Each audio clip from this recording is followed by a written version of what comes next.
Bonsoir, merci de nous retrouver dans la maison des candidats pour Masterchef se met à table et je vous propose de découvrir tout de suite le sommaire de cette émission. Ce soir dans Masterchef se met à table, l'Aiguille du Midi a été le lieu d'exception qui a accueilli l'épreuve par équipe, images inédites. Le palmarès, cette semaine encore, certains ont eu le droit aux honneurs du jury, mais d'autres sont bonnets d'âne et récoltent un avertissement. Elle fait un plat qui ressemble strictement à rien. La masterclass, Yves Candebord va relever le défi de la boîte mystère, réaliser un plat avec 10 € seulement, au programme tomates farcies à l'aile de raie. Les bons plans de Sébastien Demorand, quels sont les aliments indispensables qu'il faut avoir en permanence dans sa cuisine, ses conseils dans un instant. L'enquête de la semaine, les modes alimentaires des Français sont en évolution constante. Maintenant, on ne mange plus un steak, on mange du fer, on ne mange plus des céréales, on mange des sucres lents. Crudivore ou vegan, ces nouveaux comportements alimentaires intriguent. Reportage. Portrait, rencontre avec Flora Mikula, femme chef d'origine provençale. Elle nous expliquera la recette des cailles confites à l'huile et ses panisses de pois chiches. La semaine a été mouvementée dans Masterchef. Frédéric Anton s'est improvisé sapeur-pompier. Après 7 semaines de compétition, les candidats ont grossi. Ils ont décidé de lutter ensemble contre leurs kilos. Enfin, Xavier semble avoir trouvé l'âme sœur. Alors, les coulisses de la compétition, c'est tout de suite dans les news de la semaine.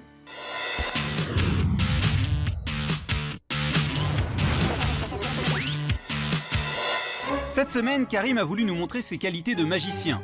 Bon, là par exemple, niveau accessoires, nous avons un torchon et une casserole. Voyons ce qu'il va pouvoir en faire.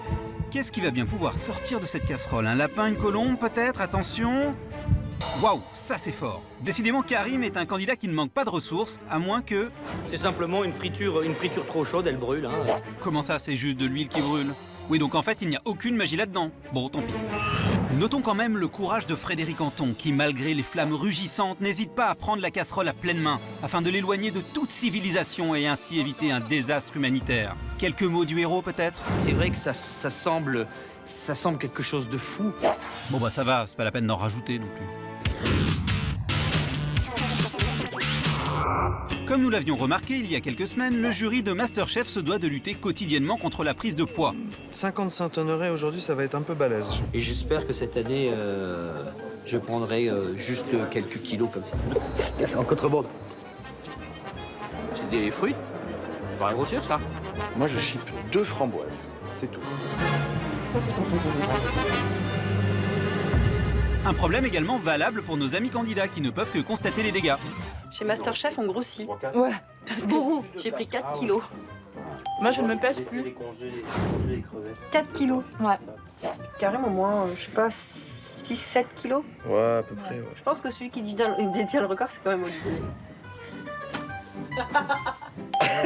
Je ne dirai rien. Non, moi, oh non, plus. Ah, il y a 7 kilos, moi j'en ai pris 4. Ah, 6. Une prise de poids qui s'explique par une accumulation d'excès en tout genre. On a commencé par des sucreries, on a mangé de la pizza, des sandwichs au pastrami. 3 pizzas on a mangé. Les sandwichs au pastrami, ils étaient épais comme ça. Comme ça, c'était comme ça. Des hot Non, dogs. comme ça. Ça rentrait pas dans ma grande bouche. Ouais, Non, comme ça. comme ça. Bon, finalement, rien de plus logique d'en être arrivé là. Les filles, un mot pour conclure? J'aime mieux pas en parler.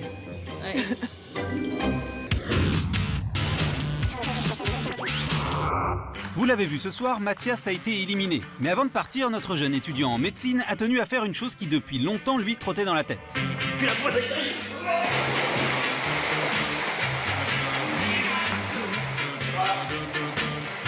Et le pire, c'est que Karim semble y prendre du plaisir puisqu'il y retourne de lui-même. Bon, ça c'est fait. Mathias, une dernière volonté? J'espère pouvoir avoir le numéro de Carole.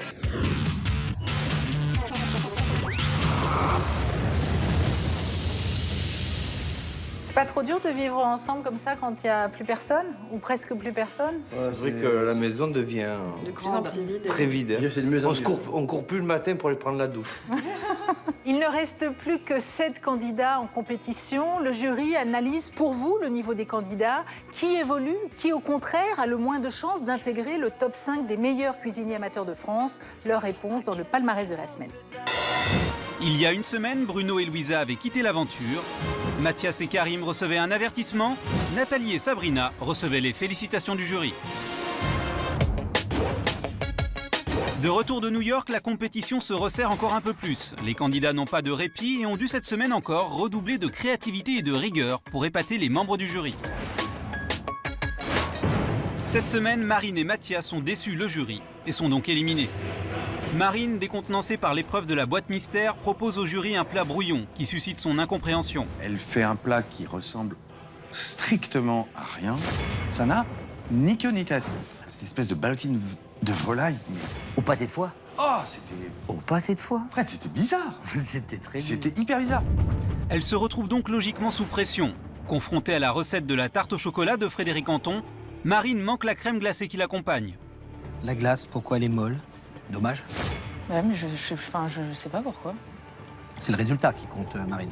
Cette erreur scelle malheureusement son départ de la compétition alors qu'elle voyait MasterChef comme son tremplin vers une carrière dans la cuisine. J'aurais vraiment aimé aller plus loin parce que je pense que je méritais d'aller plus loin et je suis vraiment déçue de partir aujourd'hui.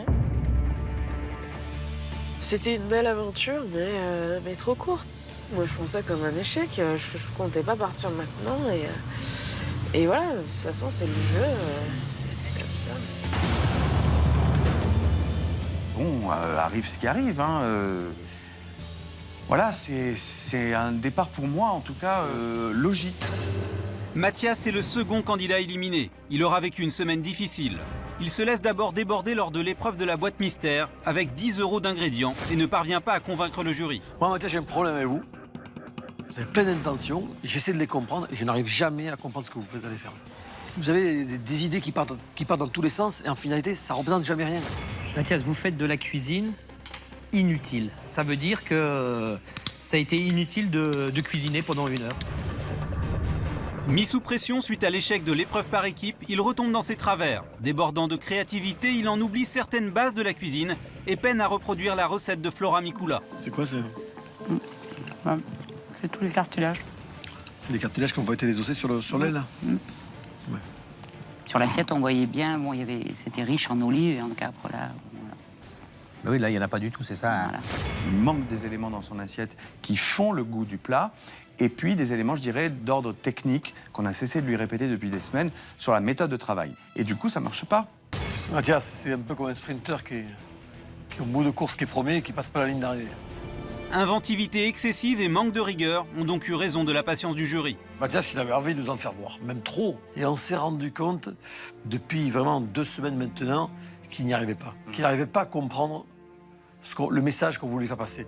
Et ce n'est qu'au moment de rendre son tablier que Mathias réalise que plus de simplicité et plus d'écoute lui aurait permis d'aller encore plus loin dans l'aventure.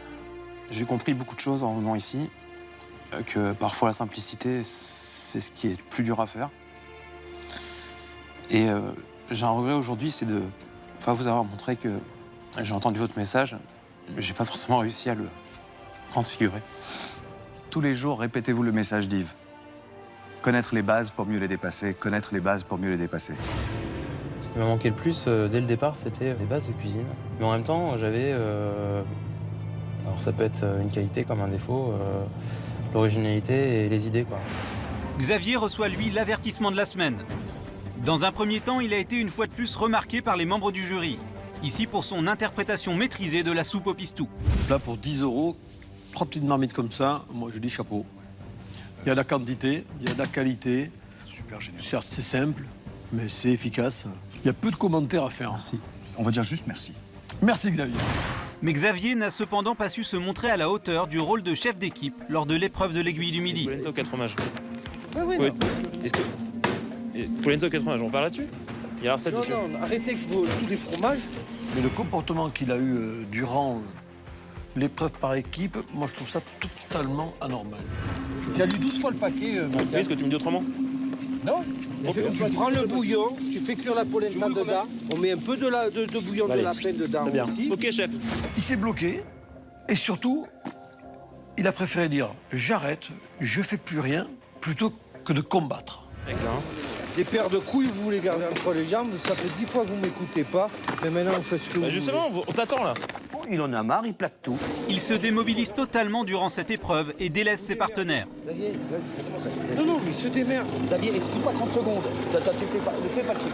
Xavier, alors, t'arrêtes 30 secondes et tu retournes. T'as rien à foutre. C'est par équipe, d'accord? Tu zappes pas le machin. Toi, tu continues l'aventure et tu continues à fond.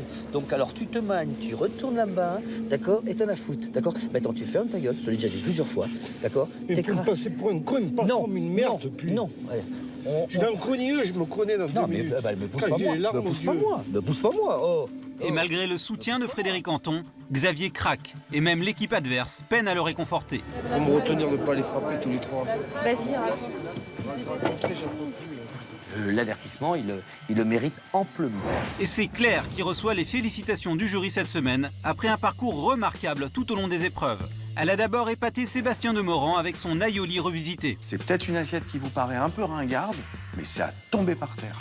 C'est super bien cuisiné, il n'y a rien à dire. Du goût, de la maîtrise. C'est tout ce qu'on demande. Elle a mis la larme à l'œil à Sébastien. Et c'est la première fois. Moi, c'est pratiquement ce que j'ai mangé de meilleur depuis le début. Voilà. Claire a également excellé sur l'épreuve de reconnaissance des fromages. Claire, vous en sortez pas mal? Je vais pas compter. 6. Et c'est le record. Bravo. J'ai eu de la chance parce qu'il y avait des fromages de par chez mes grands-parents, entre le Cantal et le Rocamadour. Ses performances lui ont valu d'être nommé chef d'équipe pour l'épreuve de Chamonix. Prenant les choses en main, elle a su s'imposer comme un vrai leader. C'est un gros coup de chapeau à Claire. Elle a amené son équipe à la victoire et surtout elle a eu un comportement exemplaire en tant que chef d'équipe. Et cela n'a pas échappé aux membres du jury qui soulignent sa régularité, mais également son abnégation. Il n'y a pas photo, c'est elle qui remporte quand même haut la main cette belle distinction. En résumé, cette semaine, Marine et Mathias quittent l'aventure, Xavier reçoit un avertissement et Claire est félicitée par le jury.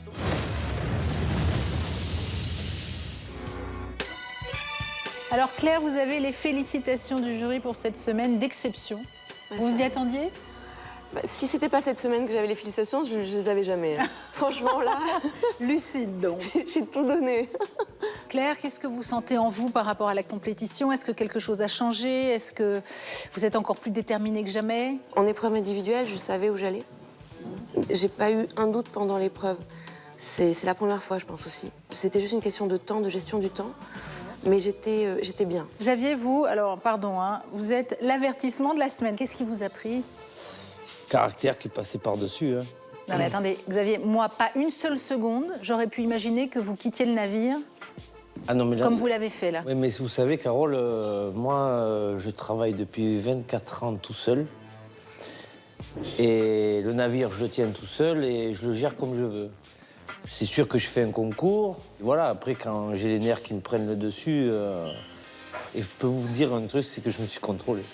Au cœur de MasterChef, c'est le plus grand concours de cuisiniers amateurs de France, version coulisses. L'avis des candidats, les dessous de l'émission et le jury, tel que vous ne l'avez jamais vu.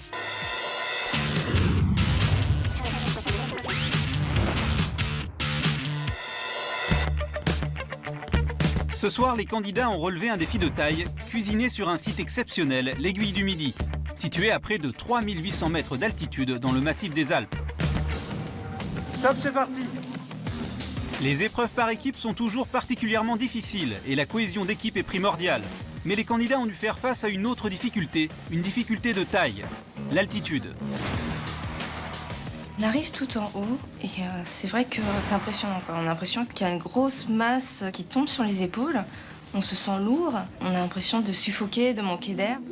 Ah putain, j'ai mal aux doigts. J'essaie d'aller de plus en plus vite et là, je suis tout essoufflée, c'est dingue, quoi. Il fait froid, j'ai les doigts... Les doigts sont congelés, là.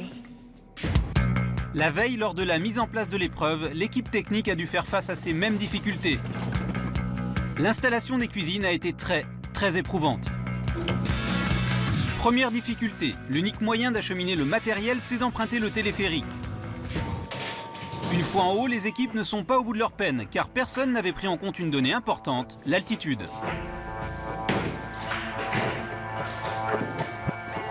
Et au sommet, les efforts physiques sont rendus beaucoup plus difficiles. Les techniciens ont bien du mal à retenir leur souffle. En fait, c'est pas l'oxygène, c'est la pression. Comme il y a moins de pression, ça appuie sur les poumons, on arrive moins à prendre d'air, donc on a tendance à s'essouffler plus rapidement, parce qu'on a besoin de beaucoup plus d'air. Du coup, l'installation prend beaucoup plus de temps que prévu. Normalement, on met entre 2 et 4 heures de montage. Et là, je pense que ça va être multiplié par 2.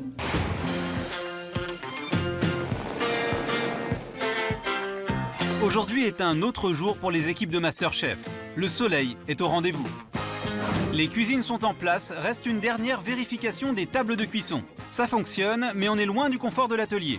La température de l'ébullition n'est pas la même qu'au niveau de la mer. Et au niveau de la mer, on est à 100 degrés, alors qu'ici, l'eau va bouillir, mais elle sera réellement qu'à 85 degrés. Je peux mettre la main dedans, c'est un bon bain chaud, quoi. Un défi en plus à relever pour nos candidats. En attendant leur arrivée, il reste à mettre en place les ingrédients pour l'épreuve du jour. Allez, c'est parti. L'épreuve va commencer dans quelques heures. Le chef Frédéric Anton est déjà là et vérifie que les victuailles sont en place. Ils ont de quoi faire, c'est la même chose pour cuisiner. Effectivement, au menu, des produits de la vallée à cuisiner à plus de 3000 mètres. Et malgré les contraintes liées à ce lieu exceptionnel, les candidats ont tous relevé le défi. Cette semaine, ils ne sont plus que 6. La finale arrive à grands pas et le cours de cuisine du chef Gobet est le moyen pour les candidats de se perfectionner. Bonjour à tous. Afin de remporter le titre de MasterChef 2011. Donc c'est une journée technique aujourd'hui où on va vraiment commencer à rentrer dans des choses un petit peu plus compliquées que ce qu'on a fait jusqu'à maintenant. La technique est primordiale à ce stade de la compétition. Le chef Gobet le sait et aujourd'hui, il ne veut pas considérer ses élèves comme de simples amateurs, mais comme de véritables professionnels. Aujourd'hui, nous allons travailler le magret de canard, donc le canard aux épices, et puis un foie gras poêlé sur une royale d'oignons et une émulsion de volaille à la citronnelle. Donc ça sera un peu technique. Donc j'ai enlevé ça et ça, jusque-là. Superbe, hein, toujours d'un côté, voilà. On fait attention aux cuisses, vous voyez. Vous venez bien chercher, ici, là, le petit solidaire. Voilà. Donc, alors. Voilà le foie gras poêlé, marmelade de pommes et agrumes, réduction de vinaigre et sauce soja. En quelques heures, nos 6 candidats réalisent des plats très soignés, dignes des plus grands. Du coup, le chef Gobet n'hésite pas à saluer la performance de ses élèves. C'est parfait. Ils ont l'air très fondants. Hein. Ouais, un régal. Elisabeth.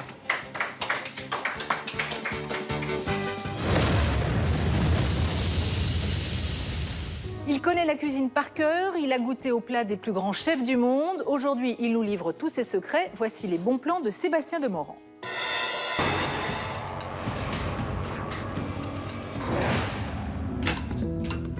Salut les amis, venez, rentrez. Rentrez, pour une fois on va rester à l'intérieur, on va pas sortir aujourd'hui. Bienvenue chez moi, tout simplement. Je voudrais vous parler aujourd'hui d'un certain nombre de produits, comment on va appeler ça? Oh, mon fond d'épicerie idéal.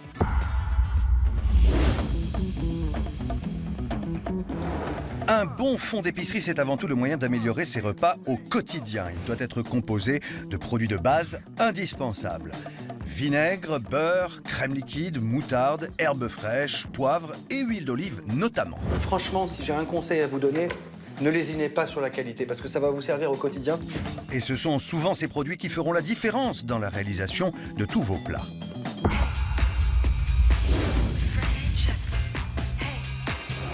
Pour améliorer votre fond d'épicerie, pensez à avoir toujours des petites choses auxquelles on ne songe pas forcément, mais qui peuvent apporter du peps à vos assiettes, comme la fleur de sel ou le citron. La fleur de sel, regardez ça. Ça, au tout dernier moment, mettez ça sur, je sais pas moi, une salade de tomates, un morceau de bœuf, ça croustille, une petite note de violette, fabuleux. Le citron jaune, ce qui est fantastique. Attention, hein, vous prenez toujours du citron non traité parce que moi, j'utilise toujours le zeste. Vous grattez comme ça un peu l'écorce. Et ça, c'est monstrueux, monstrueux. Ça, avec tout simplement du bon parmesan,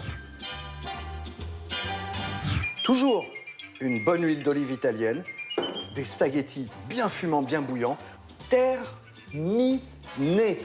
Et sincèrement, c'est à la portée de tout le monde, ça, non?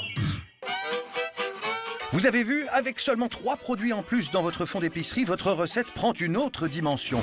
Une note d'acidité avec le citron, l'onctuosité du parmesan et une touche méditerranéenne avec l'huile d'olive.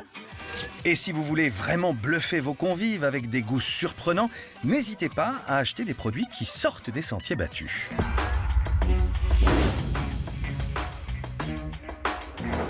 Est-ce que vous connaissez le vin doux de Banyuls. Hein, on est en Languedoc-Roussillon. Eh ben, figurez-vous, on en fait aussi du vinaigre. Et ça, franchement, c'est un produit qui est topissime.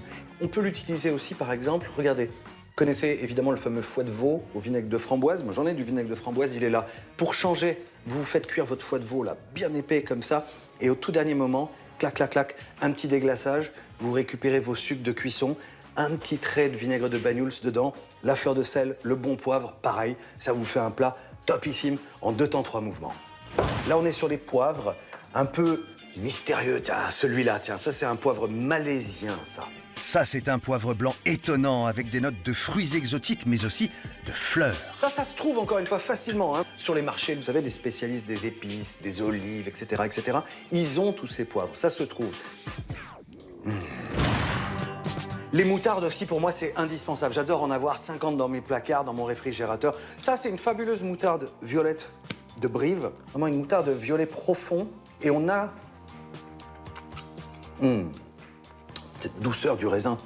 Ça, c'est fantastique comme produit. Ça peut être passionnant, ça, avec un magret de canard, par exemple.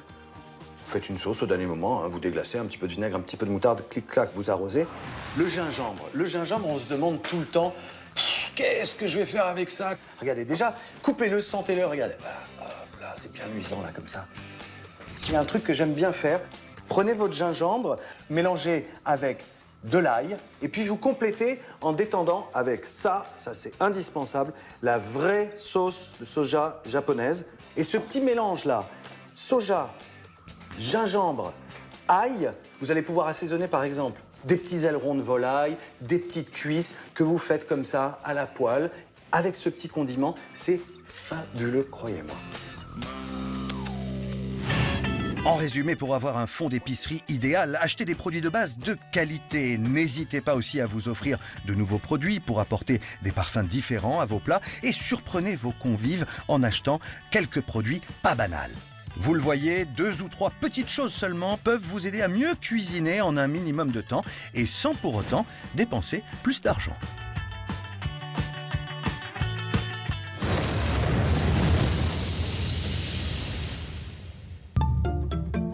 Toujours plus d'indiscrétion et d'exclusivité, les candidats et le jury tels que vous ne les avez jamais vus, c'est tout de suite dans la deuxième partie des news de la semaine.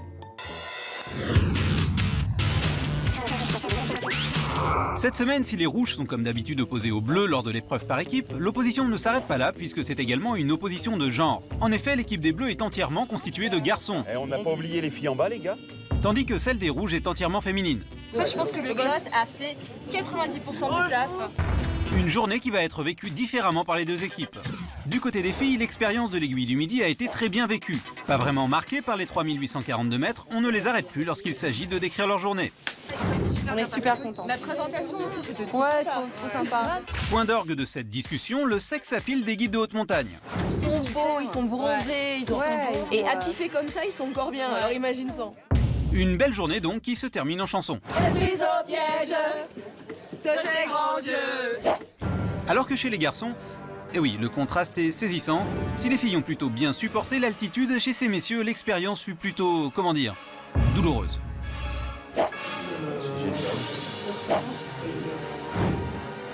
Mais le pire est à venir pour les Bleus. En effet, l'équipe ne s'est pas du tout entendue pendant l'épreuve et du coup, à l'issue de celle-ci, l'ambiance est un poil tendue. Je comprends pas que j'arrive pas à me calmer là. Mais à un moment donné, il est chef d'équipe et il sait très bien ce qu'on a fait dans les plats et qu'il arrête de faire son cinéma en haut, quoi. Les filles qui gagneront finalement l'épreuve l'ont donc emporté sur toute la ligne, une victoire par KO.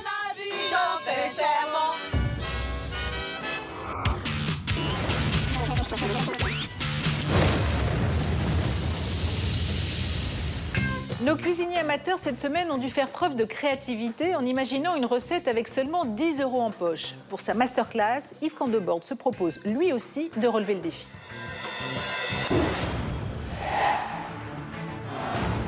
Les candidats arrivent dans l'atelier Masterchef pour suivre le cours de cuisine de Yves Candebord. Pour sa masterclass, le chef est revenu sur l'une des épreuves de cette semaine, la boîte mystère. Elle contenait un billet de 10 €. On va vous demander de cuisiner pour 3 personnes pour 10 €. Là, du coup, j'ai peur. Go, go, go, go, go, go. Allez, on y va, on y va, on y va. Avec 10 € en poche, les candidats ont dû faire leur propre course. Puis réaliser un plat pour 3 personnes. Mais le résultat de certains a déçu les membres du jury. 2 traits de purée pour 10 € quand même. J'arrive pas à comprendre ce que vous vouliez faire. Ça a été inutile de cuisiner pendant 1 heure. Yves Candebord a décidé de relever le défi de cette boîte mystère. Et c'est avec 10 € en poche qu'il est allé dans le même supermarché faire ses courses. On va aller voir qu'est-ce qu'il y a de beau au poisson. Son attention s'arrête tout d'abord sur une aile de raie. 5,64. Je vais vous prendre l'aile de raie, monsieur. Le chef choisit également 3 belles tomates. On va essayer de trouver un tout petit citron vert. Celui-là, c'est une merveille. Il n'a pas coûté cher, donc c'est pratique. Du basilic et pour terminer, des filets d'anchois. C'est parti. Avec un montant total de 9,85 €, Yves Candebord a réussi cette première étape. Merci beaucoup. Bonne journée, madame. Merci. Avec tous ces ingrédients, le chef réalisera des tomates farcies à l'aile de raie.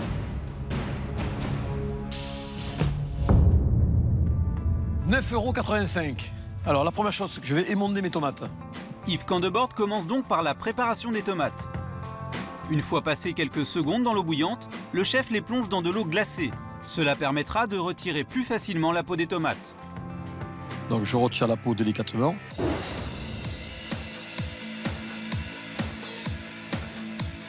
Je vais faire une assise pour vraiment qu'elle reste bien droite. Une fois l'assise faite, le chef coupe le haut des tomates qu'il met de côté.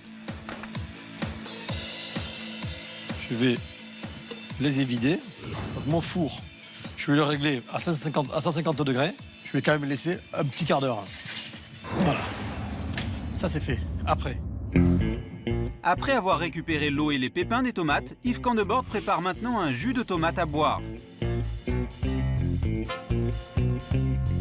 Donc, j'assaisonne, sel, huile d'olive, une pointe de vinaigre. Alors là, je vais prendre tous les basiques qui sont les moins jolis. Yves Candebord mixe ensuite tous ces ingrédients. Et pour accompagner son plat, le chef décide de faire griller des morceaux de citron vert. Il faut bien les faire saisir, les citrons, c'est ça? Ouais, parce qu'il faut que ce soit saisi, pas les cuire. Donc voilà, il faut que ce soit saisi et qu'on conserve quand même tout l'intérêt du fruit. Donc je ne veux pas le cuire, c'est aucun intérêt, c'est simplement le côté barbecue qui va réapparaître, qui est intéressant.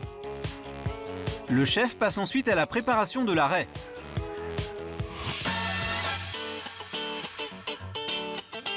La raie, je vais la couper en 2. Yves Candebord plonge maintenant le poisson dans l'eau. Quand on poche un poisson, je le remonte à température et je vais l'arrêter. Je vais le laisser fuser. Ça ne sert à rien de le faire bouillir. Surtout que c'est un poisson qui est très plat, ça va cuire en rien du tout. Et puis le poisson, moins c'est cuit, meilleur c'est. 20 minutes plus tard, l'aile de raie est cuite. Alors pour désarrêter une raie, c'est très facile, parce qu'en fin de compte, il n'y a qu'une arête centrale. Donc je vais la lever très légèrement avec le couteau. Voilà, les raies, hop, c'est terminé. Je vais mettre mes anchois entiers. Je vais un peu les concasser, et en laissant quand même des morceaux, c'est volontaire. Je vais monter à l'huile d'olive. Le chef ajoute à sa mixture d'anchois des morceaux de raie et du basilic ciselé. Je vais faire des fritures de légumes. La friture, il faut vraiment faire très très attention. Il continue sa recette en réalisant une friture et une tuile salée. Pour la friture, Yves Candebord plonge l'oignon et le basilic dans de l'eau bouillante. Pour agrémenter, pour amener du croustillant aux tomates, on va faire une tuile salée. Le chef commence par faire fondre le beurre. Il verse ensuite de la farine dans un saladier auquel il ajoute des blancs d'œufs et de la crème fraîche. Voilà. Je l'assaisonne. Moi, je mets un peu de piment d'Espelette, mais on peut très bien y mettre du curry, du safran, n'importe quelle épice. Vous pouvez l'aromatiser à ce que vous voulez. Donc là, mon beurre fondu, je l'incorpore directement dans le reste de l'appareil. Ça se mélange tout seul. Ah, et ça va, c'est express. Je vais l'étaler. Et ça, allez, four à 200 degrés. Et on laisse cuire. Et pour finir, il passe au dressage.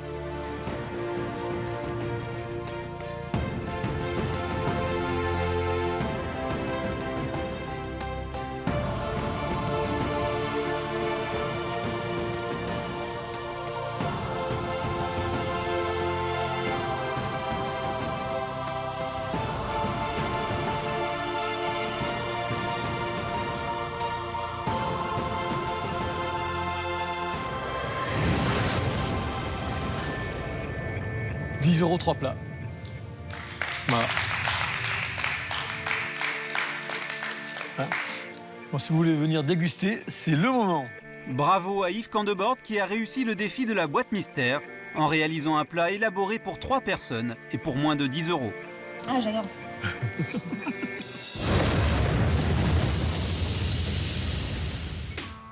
Bravo au dernier gagnant du jeu MasterChef dont le nom s'affiche en bas de votre écran. Alors végétalien, crudivore ou frugivore, que cachent ces noms barbares? Rien d'autre qu'une nouvelle tendance pour s'alimenter. Alors qui sont les adeptes de ces recettes hors du commun? Réponse dans l'enquête de la semaine.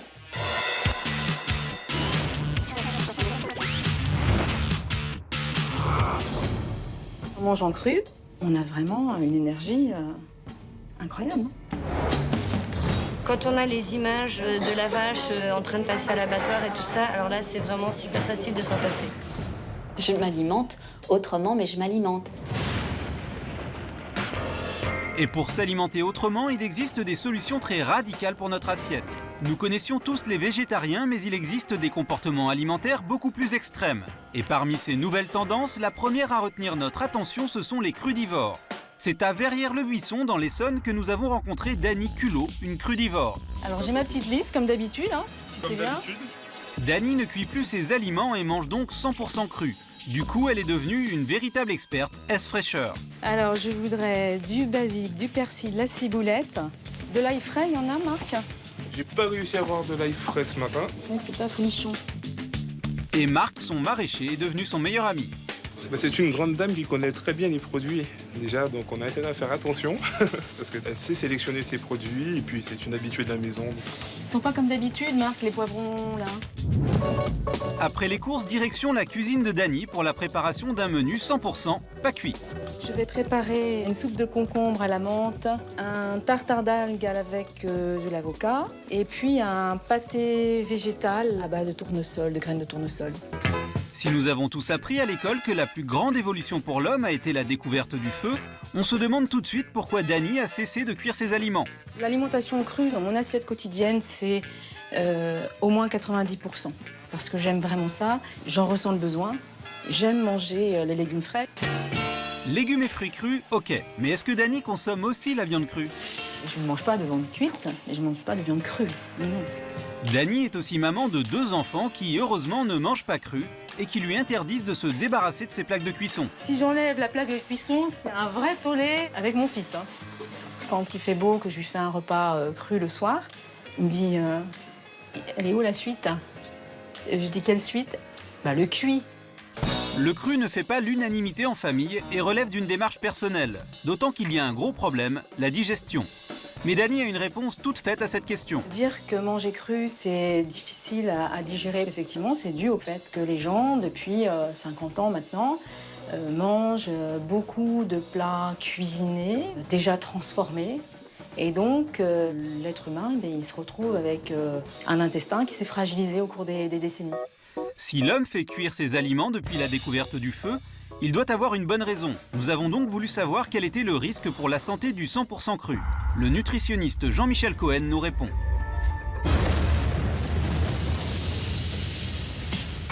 Est-ce que le 100% cru est dangereux pour la santé? Réponse dans quelques instants avec le nutritionniste Jean-Michel Cohen. Et vous allez voir, certaines tendances alimentaires peuvent être très extrêmes. Que de l'eau fraîche, des fois de l'eau chaude ou du thé léger. Portrait, découvrez le parcours hors pair de Flora Mikula, élue chef de l'année 2009. Que sont-ils devenus? Agathe, notre ancienne poissonnière, considérée comme une jeune artiste culinaire, continue son bonhomme de chemin et allie désormais cuisine et musique.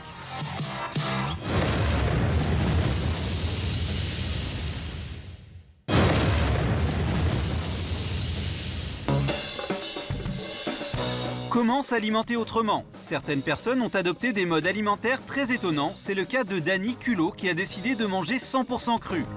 C'est ce qu'on appelle le crudivorisme. Mais est-ce que cette pratique est dangereuse pour la santé? Réponse avec le nutritionniste Jean-Michel Cohen.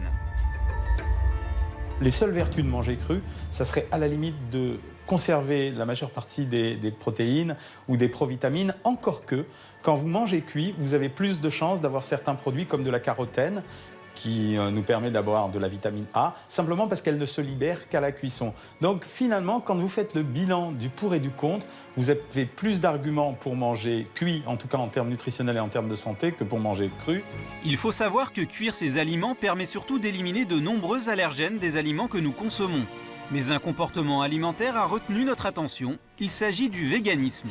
Une tendance qui ne vient pas de la planète Vega, mais qui regroupe celles et ceux qui ont décidé de ne consommer aucun produit d'origine animale. Et ils ont même leur propre restaurant. Rencontre avec Hugues Rivard, un restaurateur canadien installé depuis 2 ans à Paris. Alors ici, il y a la quiche, une quiche sans œuf, donc à base de tofu. Le Veggie Burger, qui est une nouvelle addition à notre carte, pizza végétalienne, donc à base de fromage végétal. Et un plat bien de chez nous, une crêpe aux champignons. Enfin, presque. Alors là, on prépare une crêpe sans œuf, une crêpe aux champignons. Donc là, on vient de mettre la crème de soja avec champignons. Pas de viande, de beurre, de lait, ni même de miel. Dans ce restaurant, tout est préparé à base de légumes, de soja, de céréales ou de tofu. Tout est différent sauf le nom des plats. Ici, on est gastronome, on mange donc de la quiche et des hamburgers. Le véganisme procède plus d'un choix de vie que d'un mode d'alimentation, puisque les véganes refusent également de porter du cuir ou même de la laine. Mais leur combat commence dans l'assiette. Quand on a les images de la vache en train de passer à l'abattoir et tout ça, alors là, c'est vraiment super facile de s'en passer. Vraiment, il y a une connexion qui se fait entre ce qu'il y a dans l'assiette et l'animal qui était là avant. Aujourd'hui, les modes alimentaires se sont déplacés et elles sont plutôt caractérisées par du refus. Ça veut dire, j'ai pas envie de manger quelque chose parce que j'ai peur ou parce que je conteste quelque chose. Finalement, c'est une forme de révolution. C'est-à-dire, je conteste l'évolution du monde moderne en me réfugiant à manger du gazon. L'alimentation est donc un acte de contestation pour les crudivores et les véganes. Mais il existe des modes alimentaires beaucoup plus extrêmes. Certains ont carrément décidé d'arrêter de s'alimenter. Un choix très dangereux pour la santé, mais c'est celui d'Isabelle, qui dit se nourrir qu'avec du thé et de l'eau. Donc aujourd'hui, ce que mon corps aime, quand il en a envie, parce que des fois, c'est donc que de l'eau fraîche, des fois de l'eau chaude, parce que l'eau chaude, j'adore ça depuis très longtemps, avec rien dedans, ou du thé léger. Et d'après Isabelle, il y a même des jours où elle ne boit rien. Pendant plusieurs jours, pas de thé du tout, juste de l'eau. Et des fois, c'est un verre d'eau pour la journée, et d'autres fois, ça va être 1 litre d'eau. Bon, parfois, elle nous avoue faire preuve d'un peu de gourmandise. Quand j'ai du monde et que j'ai envie de partager quelque chose à mâchouiller, je dirais, pour le plaisir, eh bien, ce sont des graines de tournesol germées et des algues que je broie et qui sont macérées dans un peu d'huile, soit d'huile d'olive, soit d'huile de noix. Il faut avouer que le cas d'Isabelle nous laisse très sceptiques. Nous n'avons pu voir aucun élément médical qui vienne attester de ce jeûne prolongé. D'après elle, ses analyses sanguines sont stables et elle n'aurait perdu que 2 kilos depuis 2 ans. Évidemment, ce mode de vie représente un risque majeur pour la santé. Sur le plan nutritionnel, c'est une catastrophe. L'homme à jeun mange de l'homme, c'est-à-dire qu'ils se mangent eux-mêmes. C'est pour ça que quand ils vont maigrir, ils auront des muscles qui n'existent pas parce qu'ils ont commencé par manger leurs muscles pour s'auto-alimenter. Donc là, on est dans une phase qui relève d'un traitement par un médecin, de préférence un psychiatre. Ces nouveaux comportements alimentaires seraient donc plutôt des choix de vie qu'une façon appropriée de se nourrir. C'est donc notre rapport à l'alimentation qui aurait changé ces dernières années. Maintenant, on ne mange plus un steak, on mange du fer.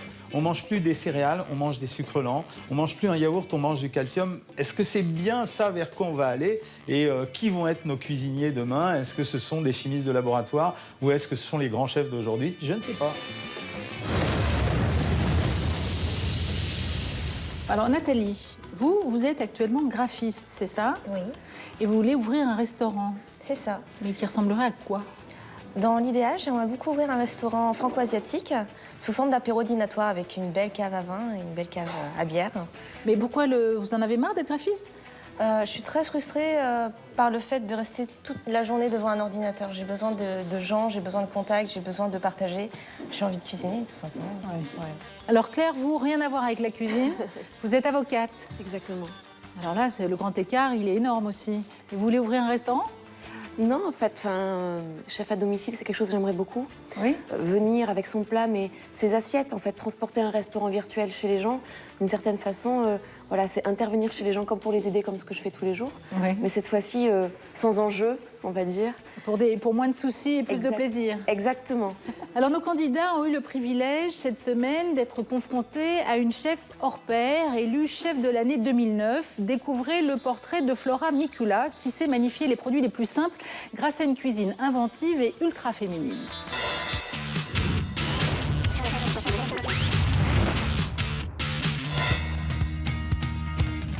Ce soir, les 4 derniers candidats masculins en lice ont tenté de réaliser la recette du chef Flora Mikula, des cailles confites à l'huile d'olive au panis de pois chiches. Une épreuve sous pression pendant laquelle la chef n'a pas pu s'empêcher d'intervenir pour les aider. Des layers. J'ai beaucoup de mal à garder la distance quand je vois les gens cuisiner. Quand on fait une recette, c'est un peu... c'est pas dire que c'est comme un enfant, c'est viscéral, quoi. C'est à nous, ça nous appartient. Et oui, elle est comme ça, Flora Mikula, entière et spontanée.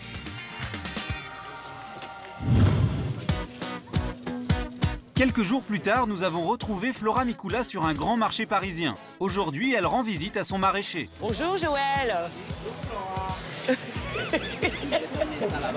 Ça va? Oui. Ça, c'est super bon. Comme de nombreux grands chefs parisiens, elle vient elle-même choisir ses produits sur ce marché réputé. Quand on est chef, on ne fait pas la queue devant, on passe par derrière, c'est plus sympa. Si elle est aujourd'hui une chef reconnue, en tant que femme, elle a pourtant connu des débuts en cuisine plutôt compliqués. Il n'y avait pas de place pour les filles, je crois que c'était pas... Ces chefs étaient trop machos, c'était pas le bon moment, on va dire. Du coup, c'est à l'étranger qu'elle gagne sa réputation dans les plus grands restaurants. Londres, Saint-Barth ou encore New York. Je pouvais faire carrière vraiment, je pouvais m'installer à New York, j'aurais eu des investisseurs, je pouvais m'installer. Mais pour moi, il me manquait quelque chose. J'avais envie de rentrer en France pour prouver que je pouvais revenir et être quelqu'un, être en France, quoi. Elle revient en France et après un passage chez le grand chef Alain Passard, c'est le déclic. Elle ouvre son premier restaurant en 1996, à seulement 28 ans. À 43 ans, elle ne manque pas de projet car elle s'est lancée dans un tout nouveau défi, ouvrir un hôtel-restaurant. Et c'est une nouvelle fois à Paris qu'elle souhaite ouvrir son nouvel établissement pour début 2012. Oh ben là, c'est brut, hein. J'ai à peine signé, donc on va attaquer les travaux. En 2010, elle a vendu son restaurant et vient d'acquérir un ancien bâtiment qu'elle compte redécorer entièrement. Et moi, je serai là, donc je pourrai... Et le moins que l'on puisse dire, c'est qu'elle s'y voit déjà. Faire un petit coucou par la petite fenêtre, on va l'arranger, hein, bien sûr. Un lieu où elle pourra à nouveau exprimer tout son savoir, riche de ses voyages et de ses origines provençales. C'est une cuisine généreuse, une cuisine du soleil, une cuisine du bassin méditerranéen. Et avec des techniques que j'ai appris au fil des chefs et au fil des pays où je suis allée. Ouverture donc prévue pour janvier prochain. Salut la belle! Vous m'avez pas attendu? Non. Mais en attendant la fin des travaux, elle n'est jamais bien loin des cuisines. Tu veux manger avec nous? Et elle a trouvé refuge auprès de ses 2 meilleurs amis, eux-mêmes restaurateurs. C'est donc ici que Flora va revenir pour nous sur sa célèbre recette de caille confite que vous avez découverte ce soir. Commencez par les cailles. Videz-les en réservant les abats et préparez-les façon crapaudine. C'est une technique culinaire. C'est-à-dire qu'on retourne la caille et on va lui enlever la colonne vertébrale avec un ciseau en passant de chaque côté. Voilà. Une fois les cailles désossées, vous pouvez rajouter l'ail, le laurier, le thym et la sarriette. Enfin, vous immergerez le tout dans l'huile d'olive. Là, je mets au four à 130 et 45 minutes. Pour le jus, récupérez les abats et les restes de carcasse. Faites revenir dans de l'huile avec de l'ail, des oignons et la carotte. Vous déglacez au vin blanc et quand il est aux 3/4 évaporé, vous mouillez au fond de volaille et vous laissez mijoter le temps de la cuisson des cailles. Pour les panisses, délayez la farine de pois chiche avec de l'eau et mettez sur le feu. Après avoir mélangé vigoureusement, vous rajoutez un peu d'huile d'olive. Vous étalerez sur du papier de cuisson et vous mettrez au frais pendant 30 minutes. Vous pouvez finir la préparation de la sauce. Vous passez le tout au chinois en prenant soin de bien écraser les restes de carcasse pour garder toute la saveur du jus. Rajoutez un mélange d'olives, de tomates confites et de capres. Vous faites réduire dans la casserole. En attendant, c'est l'heure de frire les panisses. Récupérez votre pâte du réfrigérateur et découpez-la en losanges. Enduisez-les de farine de pois chiche. Vous pouvez ensuite les jeter dans le bain d'huile jusqu'à ce qu'ils soient dorés. Vérifiez maintenant la cuisson d'écailles. Là, elles sont bien, se détachent un peu. Là, on voit bien la cuisse qui commence à vraiment confit. Tout est prêt, vous pouvez alors passer au dressage de votre assiette. Placez les panisses et l'écaille, puis rajoutez la réduction aux olives et capres. La petite touche finale, on arrose au dernier moment. Un petit peu d'huile d'olive de cuisson de la caille. Et voilà les cailles confites prêtes à être dégustées. Un beau plat débordant de saveurs, une véritable exigence pour la chef.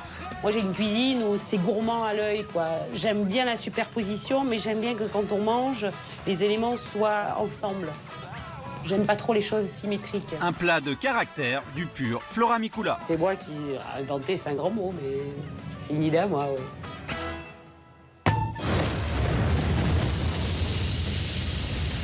Décalée et pleine d'audace, la cuisine funky d'Agathe n'est pas passée inaperçue l'année dernière.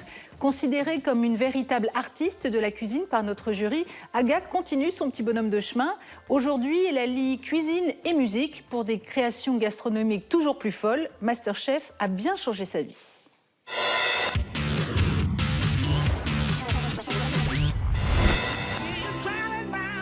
Décalée, pleine d'audace, la cuisine funky d'Agathe n'est pas passée inaperçue auprès des chefs l'année dernière. Considérée comme une jeune artiste culinaire par notre jury, Agathe continue son petit bonhomme de chemin. Notre ancienne poissonnière est devenue cuisinière. Agathe vient de créer également son propre livre de recettes. Un livre hors du commun. Ce livre est important pour moi parce que je crois que j'ai toujours eu envie d'écrire un livre, ou du moins d'avoir l'impression de transmettre quelque chose. Et ce livre a l'originalité de proposer une liste de chansons pour cuisiner en musique les recettes d'Agathe. Et pour chaque recette, notre jeune artiste propose 3-4 morceaux de ce que j'écoute, moi, en cuisinant ça, ou en déjeunant, ou en dînant avec des amis. Parce que pour Agathe, la musique est une véritable source d'inspiration pour la création de ses différentes recettes.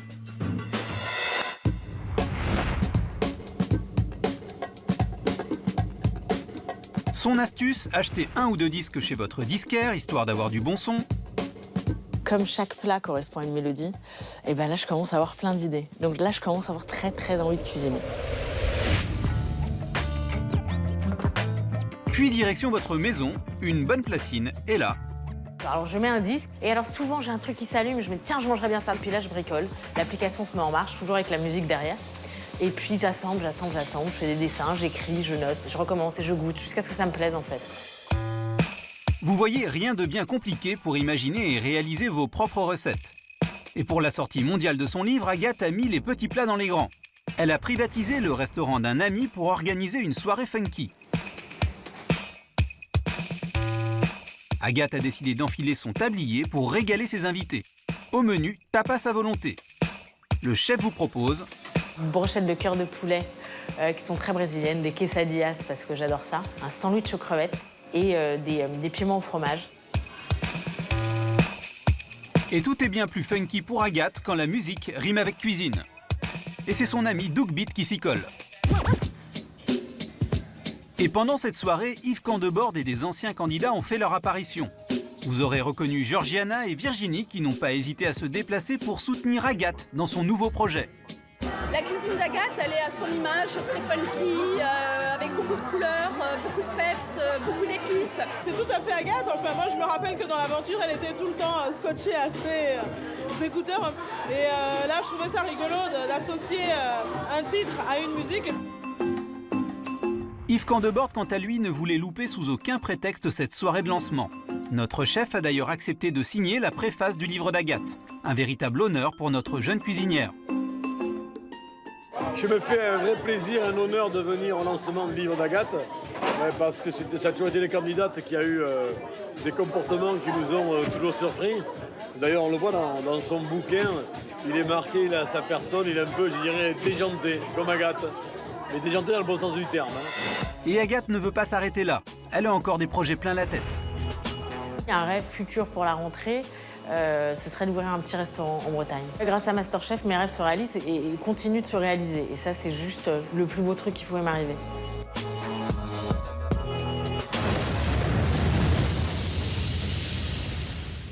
MasterChef se met à table, c'est terminé. Merci de nous avoir suivis. On se retrouve la semaine prochaine pour la suite du plus grand concours de cuisiniers amateurs de France. Merci, bonsoir. La semaine prochaine dans MasterChef, J'arrive, je vois ça, je le jette, je pense que c'est de l'eau sale. Pour les 7 candidats toujours en course, la compétition s'accélère. Objectif, le top 5 du concours. Je vais rien lâcher, hein. Maintenant que je suis là, je vais être dans les 5. Mais pour faire partie des 5 meilleurs cuisiniers amateurs de France, les candidats devront surmonter une nouvelle série d'épreuves surprenantes et inédites. Là, sincèrement, on se regarde tous et on se dit qui va tomber. Il faudra impressionner un jury de plus en plus exigeant. Vous trouvez ça beau? Moi, oui. Alors là, si vous dites ça, je vous dis, alors là, je suis pas d'accord. Les candidats s'affronteront en équipe dans les cuisines d'un des lieux les plus prestigieux de la capitale, l'Opéra Garnier. Prenez conscience aujourd'hui que peut-être une des deux équipes va marquer l'histoire de la gastronomie. Au terme d'une nouvelle semaine de compétition, 2 cuisiniers amateurs quitteront le concours. Il reste 7 candidats, mais un seul sera sacré Masterchef 2011. Aujourd'hui, tu loupes quelque chose, l'épreuve est terminée.